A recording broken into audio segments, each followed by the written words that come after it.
స్వాగతం. A manual to self. So, ఒక్కసారి creation గురించి ఔట్‌లైన్‌గా చెప్పుకొని ఎగ్జిస్టెన్స్‌లోకి ప్రవేశిద్దాం. సో, పరమ సత్యం ఇది తెలిసిన వాళ్ళైతే ఎవరు లేరు. ఎక్కడ రివీల్ చేసి లేదు. ఈ పరమ సత్యం అనేది నువ్వు దేనితో పోల్చుకోవచ్చంటే సటిలెస్ట్ థింగ్, ఫైనెస్ట్ రాస్‌గా ఉంటే కనపడేది. అంతకంటే సటిల్, అంతకంటే సటిల్, ఇంకంటే సటిల్. జస్ట్ లైక్ ఘన పదార్థం, ద్రవ పదార్థం, వాయు పదార్థం ఇంకా లోపలికెళ్తే యాటమ్స్, ఇంకా లోపలికెళ్తే మూలకణాలు, ఇంకా లోపలికెళ్తే ఏదో బోజాన్స్, ఇంకా లోపలికి అలాగా. సో, గ్రాస్ థింగ్ నీ యొక్క జ్ఞానేంద్రియాలతో చూడగలవు. సో, సటిల్ థింగ్ అయిన కొద్దీ నీ జ్ఞానేంద్రియాల లిమిట్ దాటి అవి కనపడవు. అలాగమాట. So, subtlest thing, the most subtlest thing it nothing అది మరీ శూన్యమైతే కాదు, ఏమీ లేకపోవటము కాదు. ఎందుకంటే ఏమీ లేని జీరో నుండి సంథింగ్ ఎప్పటికి ఏర్పడదు. ఎన్ని సార్లు యాడ్ అయినా. బట్ అక్కడ సంథింగ్ ఉంటేనే సంథింగ్ కలిసినప్పుడు కొంచెం పెద్ద సంథింగ్ ఏర్పడుతుంది. 0కి 0 కలిపితే 0 వస్తుంది. 0.1కి 0.1 కలిపితే మటుకు 0.2 వస్తుంది. అలాగమాట. సో, దేర్‌ఫోర్ దాన్ని అందుకని మనం ఏదైతే మనం లేదు అని అనుకుంటున్నామో పర్సెప్షన్‌కి, మన అండర్‌స్టాండింగ్‌కి దాన్ని మనం 0 అనుకుంటున్నాం. ఇది జస్ట్ అక్యుములేట్ అయితే ఎంత అక్యుములేట్ కాగలదది? ఎంతుంది అనేది అంటే ఇన్ఫినిట్ అంతుంది ఆ పదార్థం. ఆ పదార్థం ఏమవుతుంది మానిఫెస్టేషన్‌కి గురవుతుంటది. మానిఫెస్టేషన్‌లో మొదటి ప్రాసెస్ ఏంటి? దాని ఎనర్జీ రిసీట్ అవ్వటం. ఎనర్జీ అనే పదం వాడుతున్నాను. ఎందుకంటే ఇంకో పదం లేక. బట్ ఎనర్జీ లాంటి దాని యొక్క ఒక స్వభావం ఉంది. ఆ స్వభావం అది రిసీడ్ అవుతోంది. అంటే ఫిజిక్స్ లాంగ్వేజ్‌లో మాట్లాడుకోవాలంటే ఏదో ఒక ఫ్రీక్వెన్సీ, ఆ ఫ్రీక్వెన్సీ విలువ తగ్గుతోంది. అందుకని ఎనర్జీ తగ్గుతోంది అని చెప్పామన్నమాట. ఎనర్జీ రిసీడ్ అవుతోంది, రిసీడ్ అవుతోంది, రిసీడ్ అవుతోంది. ఈ రిసీడ్ అవుతున్నప్పుడు అది సటిల్ దగ్గర నుండి గ్రాస్ వైపుకి ప్రయాణం చేస్తుంటుంది. ప్రతి స్టేజ్‌లోనూ అంతకు ముందు స్టేజ్‌తో పోలిస్తే సూక్ష్మతత్వం నుండి స్థూలతత్వానికి ప్రయాణం చేస్తుంటుంది. యాటమ్ కంట్లో కనబడదు. యాటమ్‌లు పోగుబడితే మాలిక్యూల్ నీ కంటికి కనబడుతుంది. మాలిక్యూల్ పోగుబడితే నీకు మ్యాటర్ కింద కనబడుతుంది. జస్ట్ లైక్ దట్ అలాగనమాట. సో, ఆ! ఆ సత్యం నుండి మధ్యమ సత్యము, సత్యము ఏర్పడుతుంది. ఇక్కడి దాకా గూడా మనం ఎంత చెప్పుకున్నా మనకు తెలీదనేది వాస్తవం. ఇదే అని కంక్లూజన్స్ అప్పుడే వెళ్ళొద్దు. తెలియంది తెలీదని ఒప్పుకుందాం సిన్సియర్‌గా. నెక్స్ట్ ఇది ఇంకా రిసీడ్ అవుతుంటుంది. ఇంకా రిసీడ్ అవుతుంటే అది తపః అనే స్థితిని పొందుతుంది. ఎనర్జీ అది కంటిన్యూ‌గా జరుగుతున్న ప్రాసెస్సే. తపః ఈస్ డిఫరెంట్. సత్యం నుండి డిఫరెంట్ కాదు.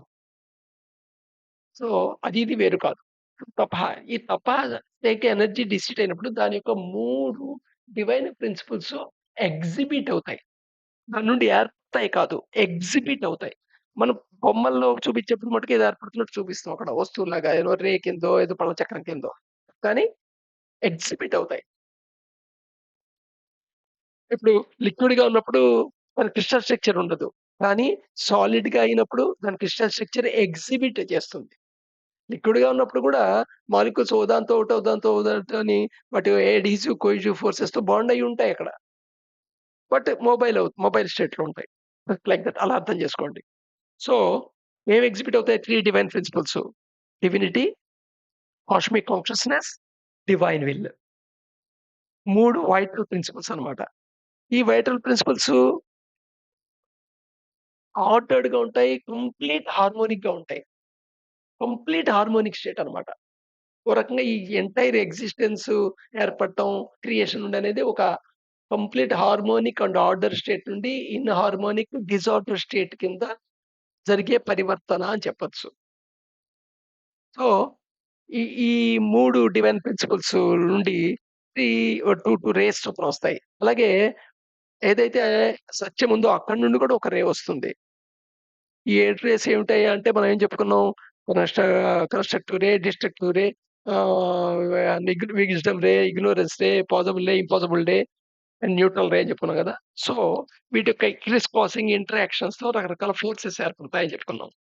జనాలు ఉన్న వీటి యొక్క నోట్సు ఈ 7 రేస్ యొక్క నోట్స్ ఫలితంగా ప్రాణవాతం ఏర్పడుతుంది. ఈ ప్రాణవాతం ఫ్రాక్చర్ చేస్తుంది. సత్యాన్ని మొత్తాన్ని కాదు, ఈ తపా స్థితిలో ఉన్న సత్యాన్ని.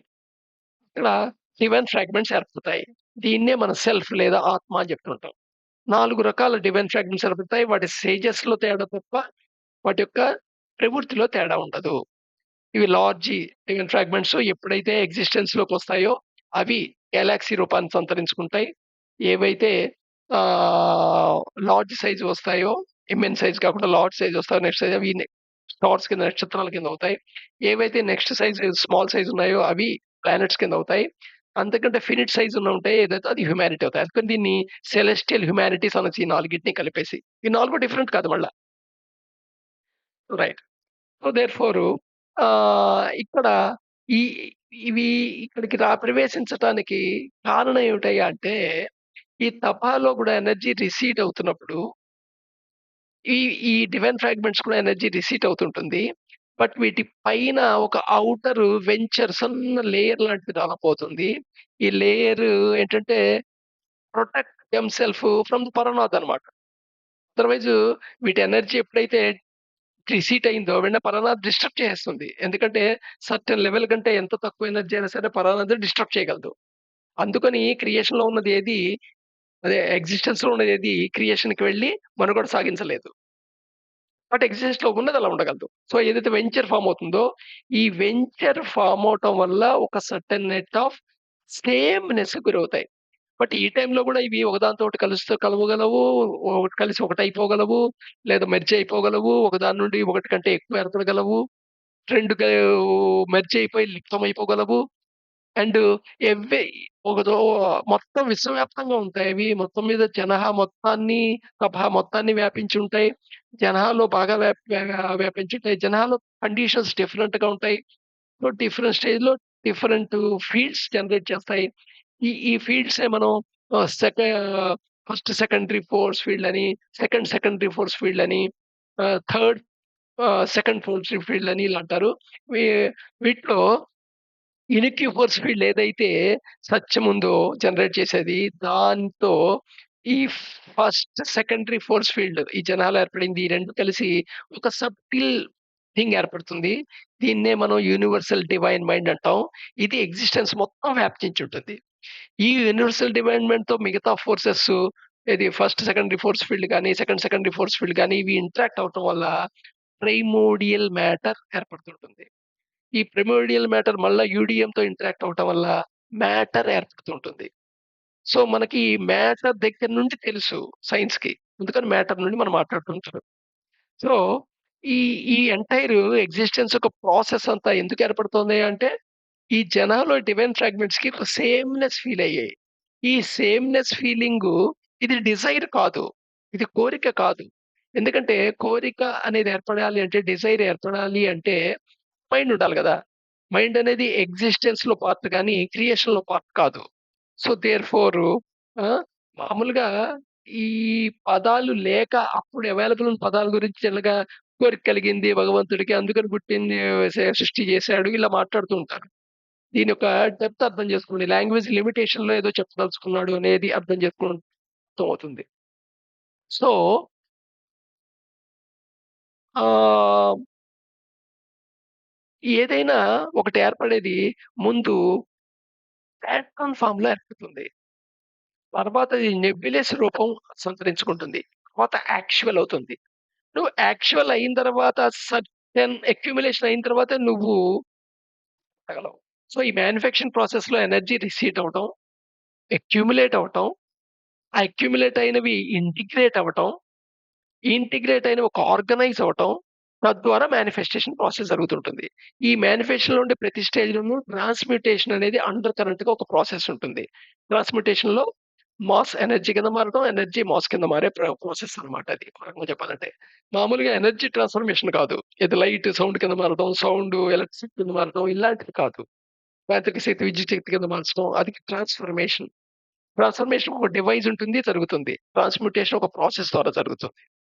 సో, ఇక్కడ ఇంపార్టెంట్ పాయింట్ ఏమిటంటే వాళ్ళది రిఫ్లెక్ట్ చేసుకోవాల్సింది.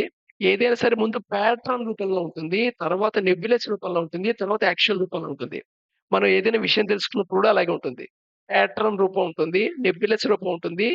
యాక్చువల్ విషయం తెలుస్తుంది.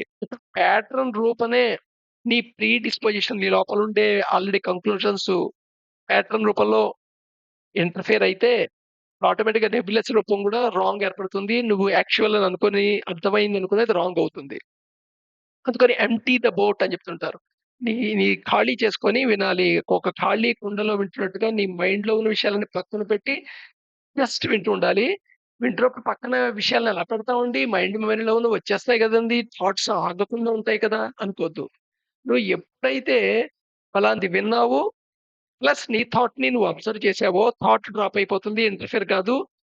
చెప్పింది మాత్రం మైండ్‌లో ఉంటది. నువ్వు ఎప్పుడైతే థాట్‌ని అబ్జర్వ్ చేయలేదో, థాట్‌ని అవేర్‌లో లేదో, థాటు నువ్వు గ్రహిస్తున్న విషయంతో మిక్స్ అయిపోతుంది. సో, నువ్వు ప్యాటర్నే రాంగ్ ప్యాటర్న్ ఫార్మ్ చేసుకుంటావనమాట. సో, రేపు మళ్ళా దీని గురించి డీటెయిల్‌గా మాట్లాడుకుందాం.